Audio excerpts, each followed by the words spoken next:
Ez alatt a 10 év alatt, mióta fotózom, én egészen biztos, hogy sokkal nyitottabb vagyok a természet felé, és nagyon-nagyon sok mindent megismertem, hiszen csak akkor van esélyünk lefotózni egy-egy témát, hogyha ismerjük azt az állatot, madarat, enélkül nem lenne esélyünk, és sokat megtudtam arról, hogy mi ez a világ, ami körülvesz bennünket.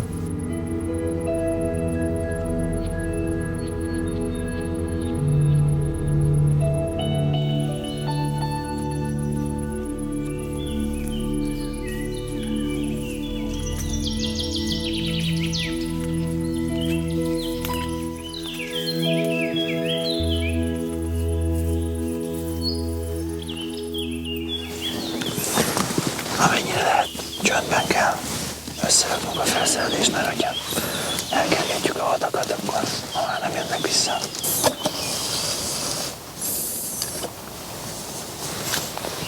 Amikor a megszokott helyen vagyunk, akkor tulajdonképpen hang nélkül össze tudunk készülődni, hogy második alkalom, harmadik alkalommal már nagyon rutinszerűen megy az összepakolás, és olyankor nyilván nagyobb az esély is jó fotóra, hiszen csöndösebben, gyorsabban tudunk összepakolni.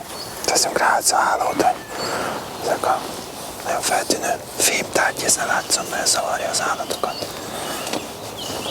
Nem az a lényeg, hogy egyáltalán ne látszon, csak hogy ezek az éles körvonalak tűnjenek el, meg az embernek az éles vonalai.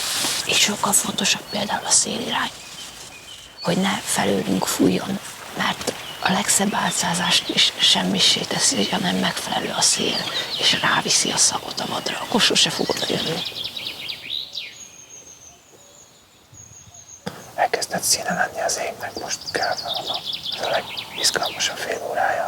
Ilyenkor lehet a legfontosabb pillanatokat elkapni, ilyenkor már az állatok mozognak.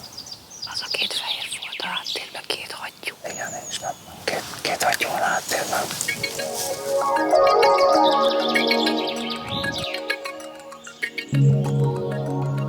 Ez azért fontos, hogy legyenek ilyenkor állatok, mert a többi állat tájékozódik abból, hogy mennyire van veszély. Hogy látom más állatokat, jobban bíznak a helyben, vagy a szituációban, úgyhogy könnyebben kijönnek. Szeretek itt kinyúlni. Szeretem nézni a természetet. És valami úgyis mindig történik. Ha mindig sikerrel kellene járni, akkor nem lenne érdemes kiülni. Az teljesen esélytelen. Szerintem nem elsősorban a tapasztalat számít, hanem a terepen vagy a természetben töltött órák száma.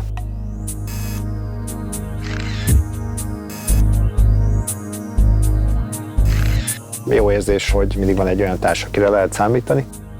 Megtanultuk egymás gondolatait azon a módon, hogy így sokkal jobban tudjuk egymást segíteni, és így az eredmény is azt gondolom, hogy mindig sokkal jobb.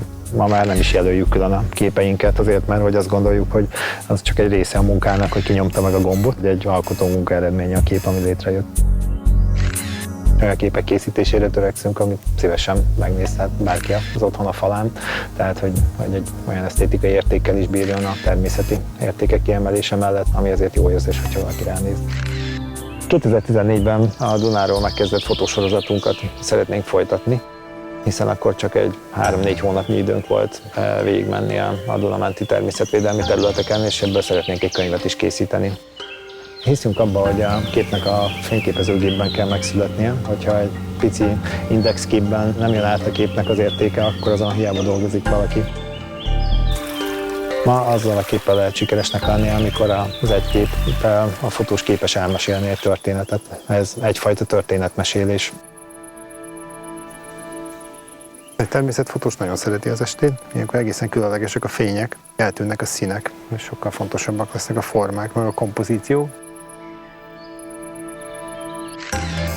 Én sokkal inkább vonzódom az akcióképekhez, az 1-2 másodperc, amit keresek, amiben valamilyen tökéletesség áll össze, és Eléka pedig sokkal inkább kedveli a nyugodt pillanatokat, a tájképeket, tehát hogy egy mélyebb elmélyülést egy témába. Úgyhogy megpróbáljuk megtalálni ennek a kettőnek a kiegyensúlyozását.